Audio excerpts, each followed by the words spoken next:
Europe 1, bonjour. Samuel Etienne.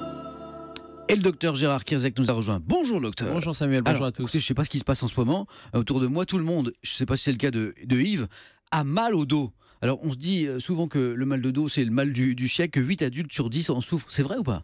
C'est un peu à la rentrée, on sait que le stress, ça va jouer sur ce symptôme qui est très répandu. C'est la deuxième cause de consultation chez le médecin généraliste. Et nous, c'est tellement répandu qu'on appelle ça la lombalgie commune. C'est un symptôme qui est commun.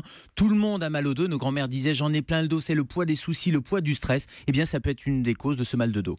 Gérald, tout à l'heure dans votre émission Question de santé, vous vous pencherez notamment sur la hernie discale. Précisément, qu'est-ce qu'une hernie discale ? Alors oui, et Samuel, il ne faut pas confondre le mal de dos et la hernie discale. Le mal de dos, souvent, il est commun, et la hernie discale, c'est une des causes simplement de ce mal de dos. Et la hernie discale, ce sont ces disques intervertébraux. Vous savez, entre nos vertèbres dans le dos, on a des amortisseurs. Et ces amortisseurs, parfois, ils vont faire une saillie, ils vont sortir et ils vont appuyer sur les racines nerveuses. Et c'est ce qui cause, par exemple, la sciatique et le mal de dos. Et donc, on parlera de cette hernie discale qui est une cause importante. Gérald Kierzek, quelles sont les causes les plus fréquentes justement de cette hernie discale ? Alors c'est souvent l'âge, c'est souvent la dégénérescence de ce disque intervertébral. Le disque va s'assécher, vous allez avoir la colonne qui va se rigidifier, qui perd un peu d'élasticité.